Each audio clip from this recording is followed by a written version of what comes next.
이번 시간에는 구원론 가운데에서 구원의 세 가지 측면, 칭의와 성화와 영화에 대해서 살펴보도록 하겠습니다.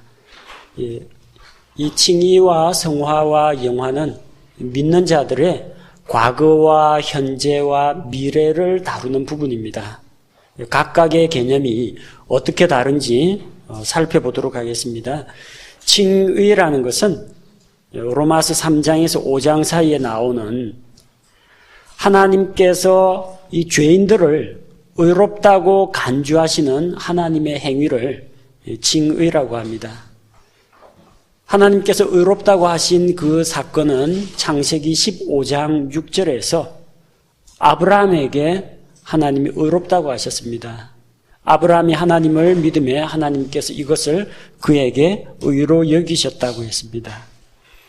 자, 칭의에 대해서 우리가 몇 가지 기초적인 사실들을 알아둘 필요가 있습니다. 첫째로 모든 사람은 의로운 자가 한 사람도 없다는 겁니다. 로마서 3장 10절 말씀과 같이 이것은 기록된 바 의로운 자는 없나니 단 한 사람도 없으며, 즉 모든 사람은 의롭지 않은 존재로서 하나님의 의를 필요로 하고 있다는 겁니다. 로마서 3장 23절 모든 사람이 죄를 지어 하나님의 영광에 이르지 못하더니, 곧 죄로 인해서 하나님께 가까이 나아갈 수 없는 존재라는 겁니다. 따라서 이 칭의는 모든 죄인들에게 필요한 것이라는 겁니다. 칭의는 하나님께서 자신의 의, 그리스도의 의를 사람들에게 전가하시는 행위입니다. 칭의는 사람을 의로운 자로 만들진 않습니다. 칭의는 법적인 행위로서 재판장의 무죄 선언입니다. 어떤 사람이 죄가 있느냐 없느냐 그 사람의 상태를 말하는 것이 아니라 그 사람이 분명히 죄인인데 죄에 대한 대가를 이미 받았기 때문에 재판장이 그에 대해서 무죄를 선언하시는 겁니다. 칭의는 하나님께서 그 사람을 죄가 없다라고 선언하시는 것이지 실제로 그 사람에게서 죄악된 성품이 사라지고 그 사람이 의롭고 거룩한 자로 변화하는 것은 아닙니다. 즉 이것은 신분을 이야기하는 것이지 그 사람의 상태를 말하는 게 아닙니다. 칭의는 단 한순간에 일어나는 행위입니다. 과정이 아닙니다. 따라서 그 사람이 얼마나 의로운가 그런 건 아무런 질문거리가 되질 못합니다. 의로운 정도는 없습니다. 하나님께서 의롭다라고 단순히 선언하시는 겁니다. 점점 의로운 상태로 변화되어 간다. 그게 아니고 단 한순간에 죄 없다, 무죄를 선언하시는 것입니다. 곧 이것은 예수 그리스도를 믿을 때에 우리가 누리게 되는 신분과 지위를 말하는 것이지 그 사람의 현재 영적인 상태를 말하는 것은 아니라는 겁니다. 그러면 사람은 어떻게 하면 의롭게 될 수가 있는가? 로마서 3장 21절에 보니까 그러나 이제는 율법 밖에 있는 하나님의 의, 자, 의는 율법 밖에 있다고 했습니다. 절대적으로, 전적으로 하나님의 의는 율법과는 무관합니다. 율법 잘 지키는 사람은 의로운 사람, 율법 못 지키는 사람은 불의한 사람, 이게 아니라 다 죄인이에요. 하나님의 율법이라는 그 기준 잣대에 통과할 수 있는 사람은 아무도 없습니다. 따라서 율법으로는 결코 하나님을 만족시킬 수가 없다는 겁니다. 자, 그 하나님의 의, 곧 율법과 대언자들이 증언한 의가 드러났다고 합니다. 하나님의 의가 드러났습니다. 자, 이 드러났다라는 것은 완료 시제로 되어 있습니다. 하나님께서 자신의 의를 드러내시고 과거의 사건이 아니라 완료 시제이기 때문에 그게 지금까지 계속되고 있다라는 이야기입니다.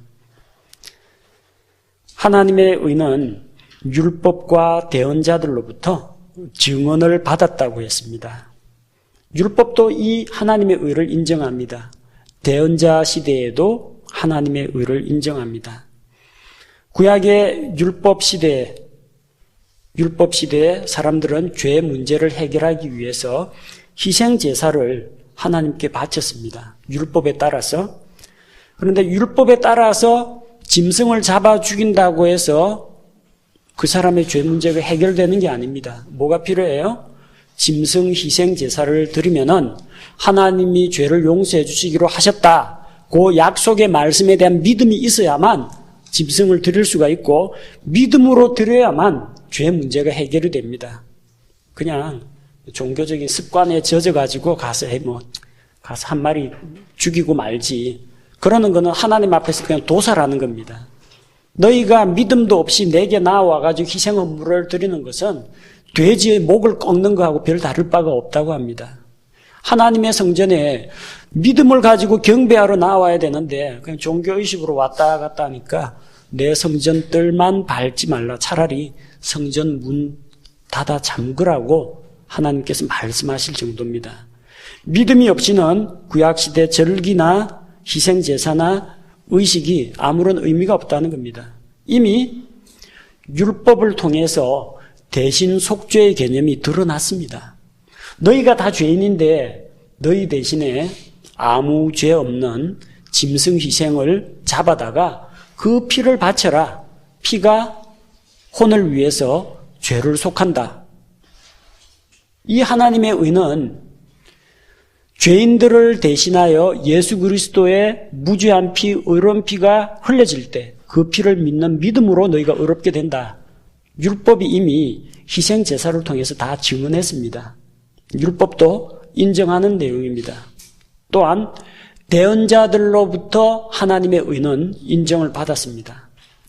하박국 2장 4절에서 오직 나의 의는 믿음으로 말미암아 살리라. 의는 믿음으로 산다고 했습니다. 사람은 죄인이기 때문에 죄의 삭슨 사망이요 영원한 멸망의 형벌을 받아야 하는데 의인은 믿음으로 산다고 대언자들이 증언했습니다. 그 믿음이 무엇입니까? 예수 그리스도의 십자가의 대속의 공로를 믿는 그 믿음으로 우리가 의롭게 된다는 것을 이미 대언자 시대에 대언자들의 증언을 통해서 입증이 된 사실입니다.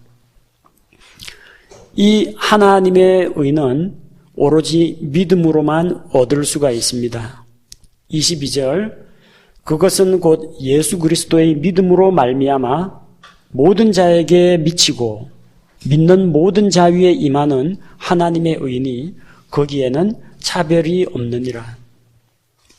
이 하나님의 의는 예수 그리스도의 믿음으로 된다고 했습니다. 예수 그리스도를 믿는 믿음 아닙니다. 예수 그리스도의 믿음이라고 되어 있어요. 소유격으로 되어 있습니다. 예수 그리스도의 믿음입니다. 그러니까 내 믿음을 가지고가 아니고 내 믿음이 아니라 예수 그리스도의 믿음이라는 겁니다. 내가 처음부터 끝까지 완전히 조금도 흔들림 없이 완벽하게 내 믿음을 유지할 수 있느냐? I believe, 내가 믿습니다 할 때 그게 정말 변함없이 흔들리지 않는 믿음이냐? 아닙니다. 나의 믿음이 아니라 예수 그리스도의 믿음이라는 겁니다. 예수 그리스도의 믿음이라는 것은 예수님이 나 대신 믿어준다는 이야기가 아닙니다. 믿음의 소유자가 누구냐는 겁니다. 나의 개인적인 확신이나 나의 감정이나 이것이 아니라 예수 그리스도의 믿음은 말씀을 통해서 나에게 오는 믿음을 이야기합니다. 곧 히브리서 12장 2절 말씀과 같이 믿음의 창시자시요 또한 완성자이신 예수님을 바라보자. 우리 믿음의 창시자가 예수님입니다. 믿음의 창시자 또한 완성시키는 분도 예수님입니다. 그 믿음은 예수 그리스도의 소유라는 겁니다. 예수 그리스도께 속한 것이라는 겁니다. 그렇다고 해서 내가 예수님을 믿으면 안 되고 예수님의 믿음이 나에게 심겨져야 된다 그런 의미는 아닙니다. 물에 사람이 빠졌는데 구조대원이 보트를 타고 와가지고 그 사람을 건져냅니다. 이 사람을 건지려면 이 사람이 살겠다는 의지가 있어야 됩니다. 나 좀 살려주시오 하고 손 내미는 이게 있어야 됩니다. 이 사람이 손을 내밀어야 되죠. 근데 나 좀 살려주시오 하고 이 사람이 내민 이 손이 자기를 구원하지 못합니다. 누가 구해요? 내가 이렇게 손을 내밀면 구조대원이 손을 탁 잡아가지고 채워줍니다. 내가 물 몇 번 먹고 정신을 잃고 이 손에 힘이 다 빠지더라도 구조대원이 손을 안 놓는 겁니다. 그러니까 내가 주님, 제가 주님을 받아들이겠습니다. I believe. 제가 믿습니다. 주님을 구주로 받아들이겠습니다. 손을 내밉니다. 근데 실제 나를 구원하는 것은 뭐예요? 예수님께서 우리 손목을 딱 잡아주고 내가 예수님을 잡거나 말거나 신앙생활이 게으르거나 열심히 있거나 그 손을 주님이 안 놓으시는 겁니다. 나를 구원하는 힘은 예수 그리스도의 손에 달려있고 예수 그리스도의 믿음에 달려있다는 겁니다. 근데 예수 그리스도의 믿음을 얻게 되는 게 뭐냐? 예수님을 믿어야 예수 그리스도의 믿음이 옵니다.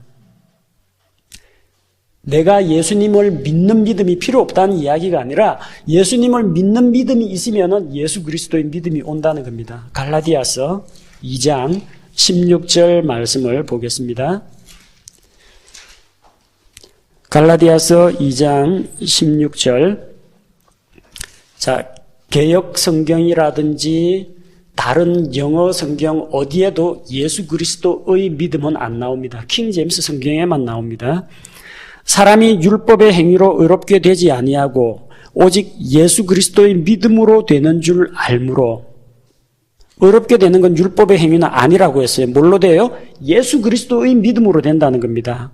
그래서 예수 그리스도의 믿음만이 우리를 의롭게 합니다. 오늘 읽은 로마서 3장 22절하고 똑같아요. 그걸 우리가 알기 때문에 우리도 예수 그리스도를 믿었나니 뭐가 필요해요? 내가 예수 그리스도를 믿는 게 필요합니다. 예수 그리스도의 믿음, 그게 나한테 오려면 예수 그리스도를 믿는 믿음이 있어야 됩니다. 이것은 우리가 율법의 행위가 아니라 그리스도의 믿음으로 의롭게 되고자 함이라. 누구 믿음요? 내가 믿는 그 믿음이 아니라 그리스도의 믿음. 예수 그리스도 소유의 믿음. 믿음의 창시자가 되시고 완성자이신 그분의 믿음이 나를 의롭게 한다라는 겁니다. 뒤에 나오는 갈라디아서 2장 20절 마찬가지예요. 내가 그리스도와 함께 십자가에 못 박혀 있으나 그럼에도 불구하고 사노라. 그러나 내가 아니요 그리스도께서 내 안에 사시느니라. 나는 지금 내가 육체 안에서 사는 삶을 나를 사랑하사 나를 위해 자신을 주신 하나님의 아들의 믿음으로 사노라. 하나님의 아들을 믿는 믿음으로 사는 게 아니고요. 하나님의 아들의 믿음으로 산다고 했습니다. 이게 예수 그리스도의 믿음입니다. 내 믿음이 아니고. 이 믿음은 로마서 10장 17절 말씀과 같이 말씀을 들으면서 옵니다. 하나님이 복음의 말씀으로 그 은혜를 나에게 보여주시고 설명해 주시고 성령께서 책망해 주실 때 주님, 제가 그걸 받아들이겠습니다. I believe라고 고백하면서 받아들일 때 그 믿음이 나에게 온다라고 했습니다. 믿음은 들으면서 나며가 아니고요. 들으면서 옵니다. 누구로부터 와요? 믿음의 저작권자인 예수 그리스도로부터 그 믿음이 옵니다. 말씀을 통해서 믿음이 오는 것입니다. 자, 이 믿음은 모든 자에게 열려 있습니다. 이 하나님의 의는 모든 자에게 열려 있습니다. 자, 로마서 3장 22절에 자, 그것은 율법과 대언자로부터 증언을 받은 하나님의 의는 예수 그리스도의 믿음으로 말미암아 모든 자에게 미치고, 자, 하나님의 의는 모든 자에게 미칩니다. 모든 사람들에게 기회가 열려 있습니다. 근데 누구한테 효력이 있어요? 믿는 모든 자 위에 임합니다. 모든 자 위에 은혜가 임하는 게 아닙니다. 모든 자 위에 하나님의 의가 임하는 게 아닙니다. 하나님의 의는 제한 없이 모든 사람에게 열려 있습니다. 하지만 그냥 모든 자가 아니고 믿는 모든 자 위에 임하는 하나님의 의입니다.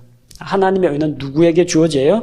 기회는 모든 사람에게 열려 있는데 믿는 모든 자 위에 임합니다. 믿는 자에게만 효력이 있다는 겁니다. 그럼 사람들은 왜 하나님께서는 주신다고 했는데 사람들은 왜 이 구원의 은혜를 받아 누리지 못하느냐?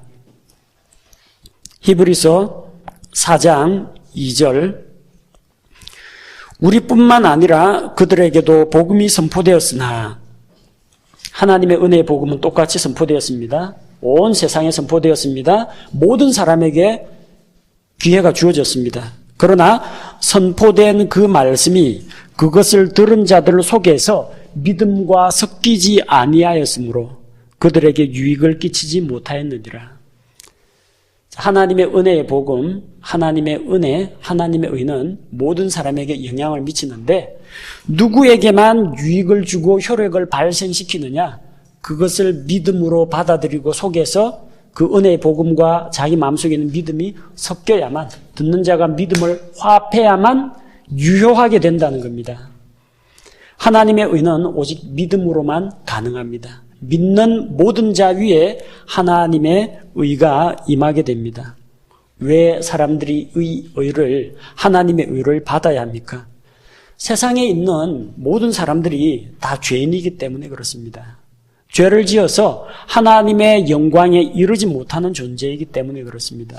하나님의 영광에 이르지 못한다는 것은 죄인은 하나님의 영광에 참여하지 못한다는 뜻입니다. 죄인들은 그분의 영화로운 그 천국에 들어갈 수가 없고 그분과 더불어 영광을 누릴 수가 없습니다. 하나님으로부터 분리되어 있는 존재입니다.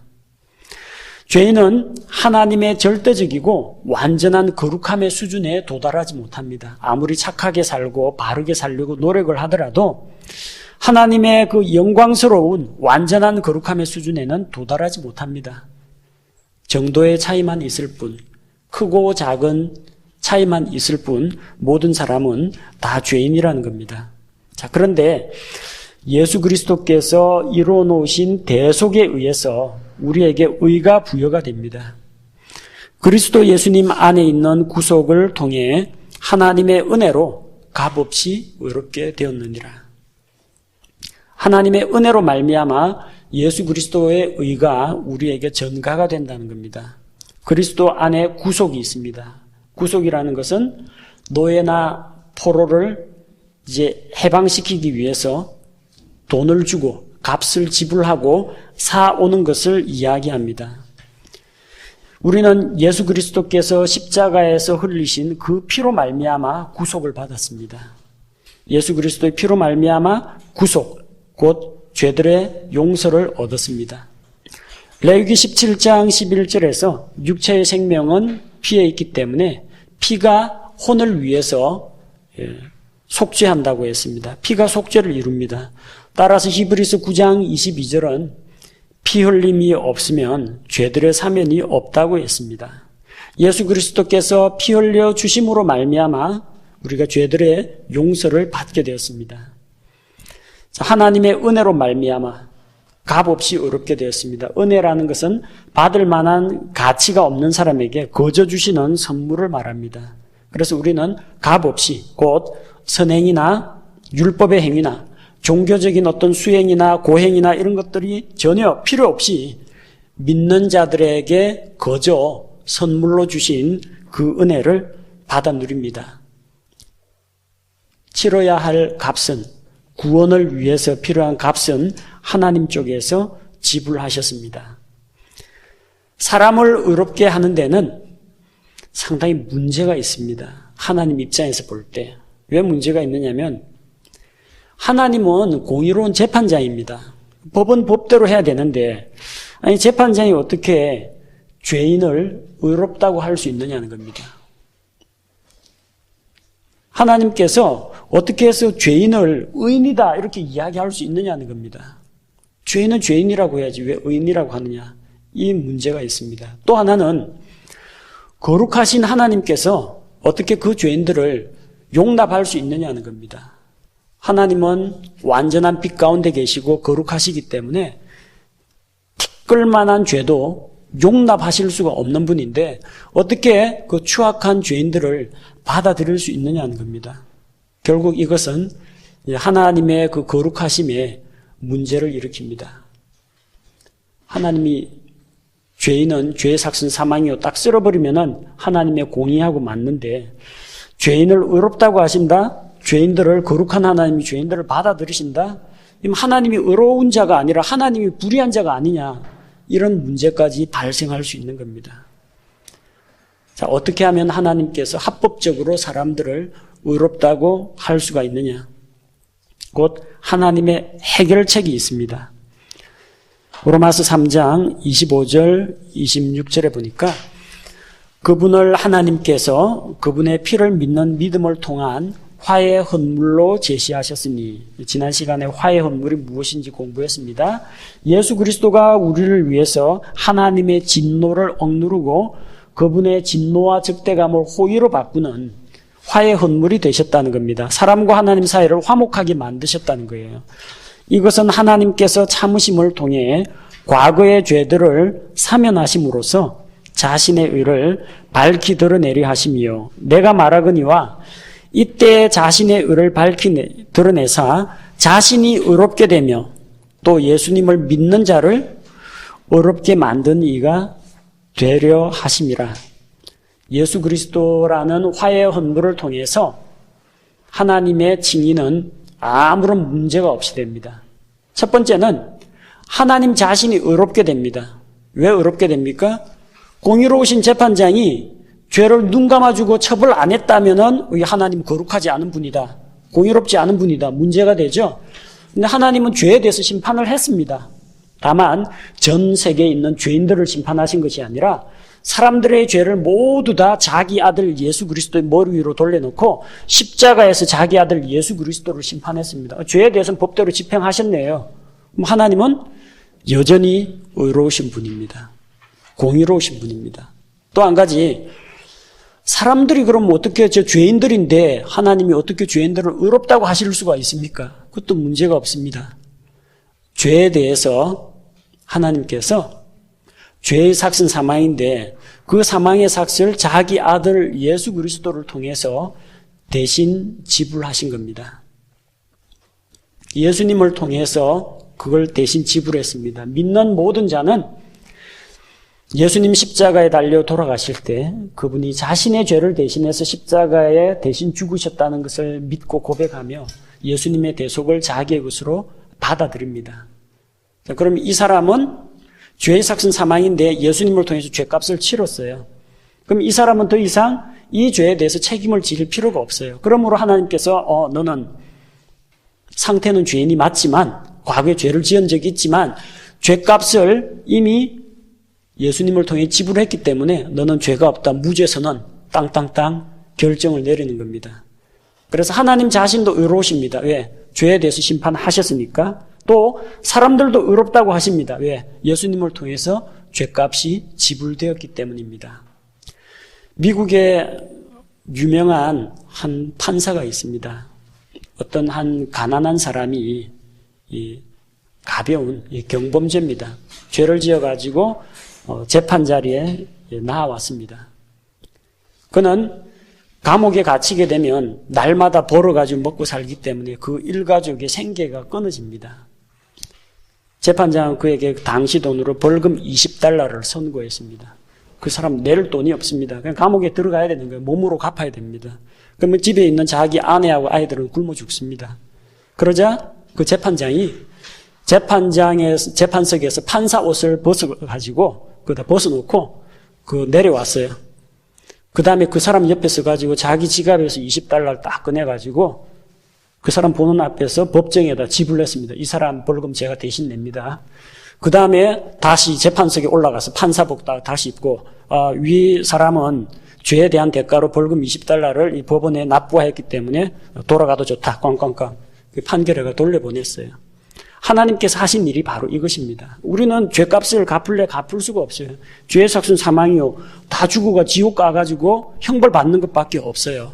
그런데 우리를 대신해서 하나님께서 자신의 독생자 예수 그리스도를 보내가지고 우리 죄의 삭을 하나님의 공의의 법정 앞에 예수님이 자신의 피를 드림으로 대신 지불하게 하신 겁니다. 재판장이신 하나님께서는 예수님의 피를 받으시고 그분의 공의가 만족되었습니다. 크게 기뻐하시면서 그 피를 받아들이시고 예수님을 심판하는 것도 기뻐하셨고 예수님이 고난당하고 십자가에 죽는 것도 그분께서 기뻐하시고 또 누구든지 그 아들의 피를 믿고 하나님께 나오는 자들은 예수님께서 십자가에서 대신 삭을 지불했기 때문에 너는 무죄다 하고 의롭다고 인정하시는 겁니다. 이게 하나님께서 사람을 구원하시는 방법, 그 칭의입니다.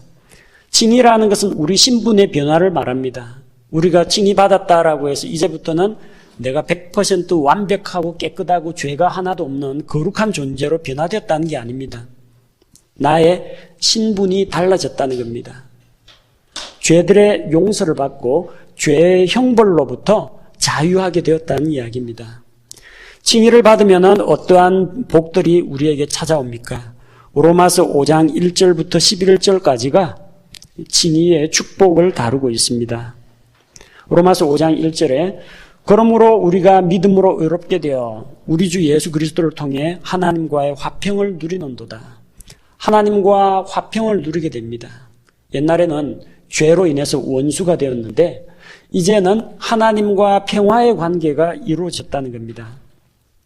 또한 2절 우리가 그분을 통해 지금 우리가 서 있는 이 은혜 안에 믿음으로 들어가게 되었습니다. 하나님의 은혜 안에 들어가는 존재가 되었다는 겁니다.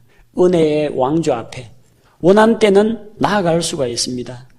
히브리서 4장 16절에서 그러므로 우리가 그분의 긍휼하심을 받고 때를 따라 도우시는 은혜를 얻기 위해 은혜의 왕좌 앞에 담대히 나아가자고 했습니다. 이제는 하나님 앞에 나아갈 길이 열렸다는 겁니다. 예수님께서 자신의 육체를 찢어서 휘장을 찢으심으로 하나님께로 통하는 길을 우리에게 보여주셨기 때문입니다. 은혜로 우리가 지금 서 있는 이 은혜 안에 들어간다고 했습니다. 하나님 앞에 우리가 설 수가 있게 되었습니다. 시편 130편 3절 주께서 죄악을 살피실진데 누가 그 앞에 설 수 있습니까? 아무도 설 수 없어요. 하나님 앞에 엎드릴 수밖에 없는 죄인들입니다. 그러나 예수 그리스도를 통해서 이제 하나님 앞에 서게 되었습니다. 2절과 3절은 환난 중에도 기쁨을 누리게 되었다고 합니다. 왜냐? 환난은 인내를, 인내는 체험을, 체험은 소망을 이루기 때문입니다. 결국 우리는 마지막에 궁극적인 소망을 갖게 되기 때문에 이런 환난이나 핍박이나 이런 것들도 우리가 기쁘게 받아들입니다. 5절에서 8절 말씀에서는 하나님의 사랑을 우리가 받아 누리게 되었습니다. 우리에게 주신 성령님에 의하여 하나님의 사랑이 우리 마음에 넓게 부어졌기 때문이니 8절에 우리가 아직 죄인이었을 때 그리스도께서 우리를 위해 죽으심으로 하나님께서 우리를 향한 자신의 사랑을 당당히 제시하시느니라. 하나님의 사랑을 받아 누리는 자가 되었습니다. 또 우리가 그분의 피로 말미암아 의롭게 되었기 때문에 더욱더 그분을 통해 진노로부터 구원을 받습니다. 이제 다가올 하나님의 심판 진노는 우리 믿는 자들하고는 아무런 상관이 없습니다. 다가올 진노로부터 우리를 이미 건져내셨다고 데살로니가전서 1장 10절에서 이야기합니다. 마지막 날 이 땅에 쏟아질 하나님의 재앙들 7년간의 환난기는 요한계시록 6장 16절에서 어린 양의 진노라고 합니다. 그러나 우리는 진노로부터 구원을 받았기 때문에 환난기 안에 들어가지 않는다는 겁니다. 자, 10절과 11절 과거에는 우리가 죄로 인해서 하나님과 원수가 되었지만 그 아들의 죽음으로 말미암아 하나님과 화해하게 되었습니다. 적대감을 제거하고 평화의 관계를 누리게 되었고 예수 그리스도를 통해 하나님으로 인해서 기뻐하는 존재가 되었다는 겁니다. 이것이 예수 그리스도 안에서 은혜로 값없이 의롭다함을 얻게 된 자가 누리는 축복입니다. 자, 두 번째, 칭의가 우리가 믿을 바로 그 순간에 단번에 이루어진 일이라면 성화는 오늘을 살아가는 우리가 매일매일 삶 가운데에서 죄의 영향력으로부터 자유롭게 되어가는 것을 말합니다. 죄의 행실로부터 점점 벗어나는 것을 이야기합니다. 성화는 두 가지 측면이 있습니다. 하나는 세상으로부터 우리가 분리되어 나오는 것, 또 하나는 우리 자신을 하나님께로 거룩하게 구별하는 것을 이야기합니다. 성화를 위해서, 성화라는 것은 우리가 예수 그리스도의 형상을 점점 닮아가는 걸 말합니다. 우리의 신분은 하늘에 있습니다. 하나님의 자녀입니다. 하나님의 백성입니다. 그리스도와 함께 하늘에 앉히시니 하늘에 속해 있습니다. 우리의 상태는 바닥을 기고 있습니다. 조금 올라갈 때도 있고 내려갈 때도 있고 변동이 심하죠. 이 나의 신분과 나의 상태의 차이를 깨닫고 우리의 상태가 우리의 신분을 닮아가는 과정이 성화입니다. 나의 포지션은 하늘에 가 있는데 컨디션은 땅에 있어요. 이 컨디션이 포지션을 따라잡는 과정이 성화라는 겁니다. 곧 다른 말로 영적인 성장 과정이라고 보면 됩니다. 성화에 필수적인 세 가지 요소가 있습니다. 로마서 6장에 나오는 세 가지 동사를 이야기합니다. 첫 번째는 알라, 두 번째는 여겨라, 세 번째는 드려라. 세 가지입니다. 알라라는 것은 하나님께서 나에게 이루어 놓으신 그 사실들을 알고 있어야 한다는 겁니다. 뭘 알아야 됩니까? 예수 그리스도 안으로 침례를 받은 우리가 다 그분의 죽음 안으로 침례를 받은 줄을 너희가 알지 못하느냐? 그리스도와 함께 죽고 그리스도와 함께 부활했다는 사실을 알라는 겁니다. 6절, 우리가 이것을 알거니와 무엇을 압니까? 우리 옛사람은 그리스도와 함께 십자가에 못 박혀 죽었기 때문에 이제는 우리가 죄를 섬길 필요가 없다는 걸 알라는 겁니다. 자, 9절, 그리스도께서 죽은 자들로부터 부활하셨기 때문에 이제 다시 죽지 아니하시고 사망이 다시는 그분을 지배하지 못한다는 것을 우리가 알고 있습니다. 16절, 너희 자신을 누구에게 종으로 내주어 순종하면 그 순종을 받는 그 대상의 종이 되는 것을 너희가 알지 못하느냐. 이거 바로 알라는 겁니다. 구원받았는데 여전히 하나님보다 죄에게 순종을 할 때는 죄의 종으로 살 수밖에 없다는 걸 똑바로 알고 있으라는 겁니다. 알고 그치면 안 됩니다. 그 다음에 실제로 그렇게 여겨라는 겁니다. 그렇게 간주하라는 겁니다. 실제는 아닌데 내가 그걸 억지로 받아들이라는 이야기가 아니고 그 알고 있는 사실에 기초해서 자기 신분을 그런 실제 그렇다고 여겨라는 겁니다. 11절, 이와 같이 너희도 너희 자신을 죄에 대하여는 참으로 죽은 자로 여겨야 합니다. 하나님께 대하여는 예수 그리스도 우리 주를 통해 산 자로 여기라는 겁니다. 이게 거짓말입니까? 거짓말인데 억지로 그렇게 여기라는 게 아니고요. 앞서 우리가 알라고 한 그 내용 그대로입니다. 우리 죄의 몸이 그리스도와 함께 십자가에 못 박혀 죽었고 그분께서 일으켜지실 때 우리도 함께 그분과 함께 일으켜졌다는 걸 믿는, 알고 있는 그것을 실제 그렇게 여기라는 겁니다. 아는 것은 우리가 머릿속으로 이해하고 알고 있으면 되지만 여긴다는 건 뭡니까? 나의 죄에 대한 태도, 나의 신분에 대한 나 자신의 태도, 확신을 이야기하는 겁니다. 실제 그렇게 여겨야 됩니다. 그럼 지식하고 태도만 그렇게 갖춰지면 다냐? 행동이 따라야 합니다. 세 번째가 드려라 합니다. 13절, 또한 너희 지체를 불의의 도구로 죄에게 내주지 말며 오직 너희 자신을 죽은 자들로부터 살아난 자로서 하나님께 드리고 너희 지체를 의의 도구로 하나님께 드리라. 하나님께 순종하는 삶이 필요하다는 겁니다. 우리는 두 가지를 다 주인으로 섬길 수는 없습니다. 하나님이냐 죄냐 둘 중에 하나를 선택해야 됩니다. 어느 걸 선택하느냐. 죄를 선택하지 말고 하나님께 순종하고 드리면은 이 성화의 과정을 성공적으로 이끌어 나갈 수가 있다는 겁니다. 성화는 사실상 예수 그리스도의 피로 말미암아 우리가 하나님의 소유가 됨으로 말미암아 우리는 거룩한 백성이 되었습니다. 과거 예수님의 피로 말미암아 죄악된 세상에서 분리되어서 하나님의 소유가 되어서 그 결과 하늘에 속한 거룩한 신분이 되었습니다. 이거는 이미 이루어져 있는 부분입니다. 근데 이 세상을 살아가는 동안에 너희는 내가 일러준 말로 이미 깨끗하게 되었거니와 주님의 말씀으로 깨끗해집니다. 물로 씻어 말씀으로 정결하게 한 그의 교회, 에베소서 5장 26절 말씀과 같이 예수님의 말씀을 통해서 죄악된 행실의 고리를 하나씩 끊고 거룩한 성품으로 변화되어 갑니다. 곧 그 결과 거룩한 영적인 성장을 하게 됩니다. 이거는 지금 오늘부터 시작해서 죽을 때까지 계속 이루어 나가야 하는 과정입니다. 또한 미래에 예수님께서 재림하실 때, 그때는 다시 오실 때는 죄의 본성으로부터 완전히 벗어나서 하나님의 성품에 참여하는 자가 됩니다. 영광에 함께 참여한 자가 되어서 실제적으로 거룩한 상태로 변화하게 됩니다.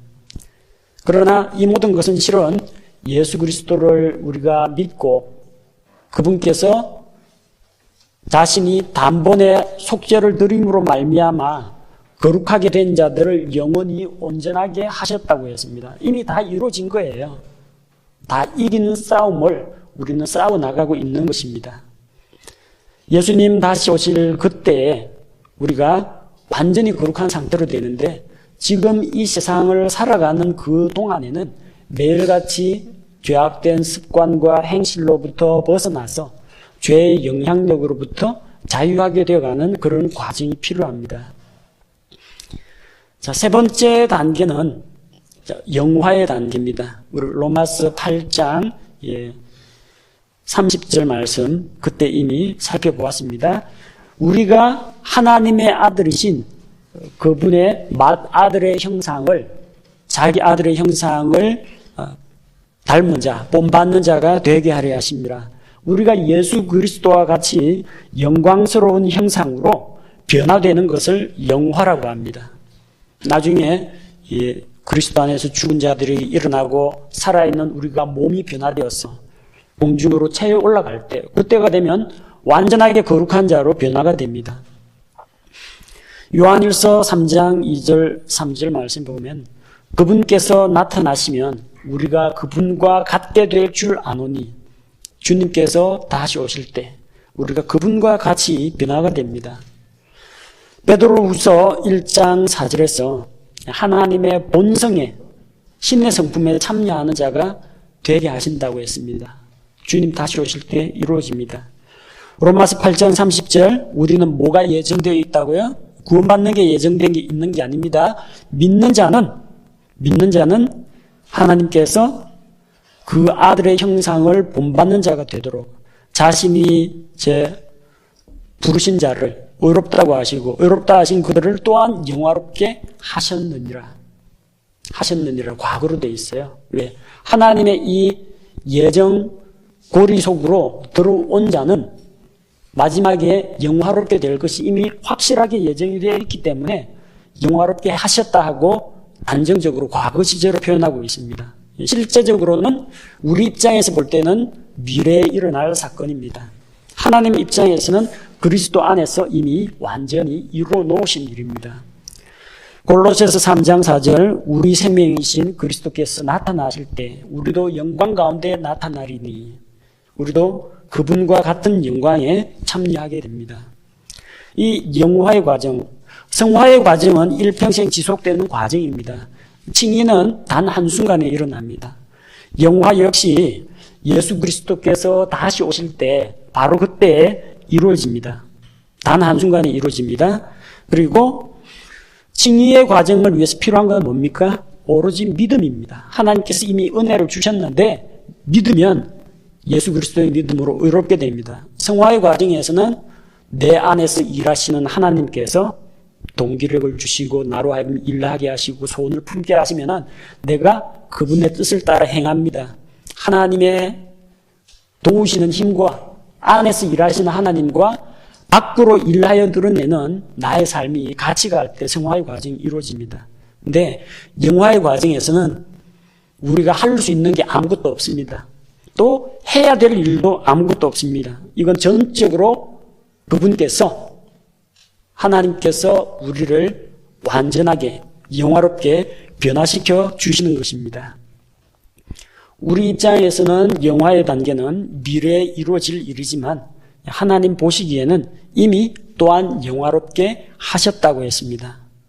자, 이것은 여러분이 만약 예수 그리스도를 믿고 구원을 받은 존재라면 반드시 영화롭게 됩니다. 중간에 구원에서 떨어지거나 타락을 해서 버린 자가 되거나 그런 일은 전혀 없습니다. 이미 예정 연결고리를 타고 이미 영화롭게 되었습니다. 영화의 그 핵심 내용은 믿는 자들이 하나님의 본성에 참여하는 자가 되는 것을 이야기합니다. 이건 에덴 동산으로 돌아가는 걸 말하는 게 아닙니다. 아담이 누렸던 그 모든 것보다 비교할 수 없을 정도로 영화로운 신분으로 바뀌는 겁니다. 영화에 대해서 우리가 소망을 가지고 있다면 주님 다시 오실 때 우리가 그분의 형상과 같이 변화되는 것을 믿는다면 요한일서 3장 3절 말씀과 같이 주를 향하여 이 소망을 가진 자마다 그분의 순결하심과 같이 자기를 순결하게 해야 합니다. 곧 영화의 마지막 그 순간이 올 때까지는 우리는 성화의 삶을 계속 살아나가야 한다는 겁니다. 당신은 구원을 받았습니까? 그런 질문을 하는 사람이 있습니다. 자, 그러면 우리는 답을 할 수가 있습니다. 우리는 이미 죄의 형벌로부터 면제를 받았습니다. 자유하게 되었습니다. 그리고 나는 매일 하나님의 은혜로 믿음을 통해서 죄와 싸우며 거룩한 삶을 살아가고 있고 주님께서 오실 때 나를 완전하게 해주실 겁니다. 내가 예수님을 믿을 때에 나의 혼은 이미 구원을 받았습니다. 지옥의 형벌을 받지 않습니다. 혼이 지옥 가지 않습니다. 그리고 믿을 그때에 나의 영은 성령님을 통해 다시 태어났습니다. 육신적인 이런 욕구와 또 연약함과 죄악에 찌들어 있는 이 육신은 예수님께서 다시 오실 때 우리의 몸을 구속해 주실 겁니다. 이것이 우리의 구원입니다.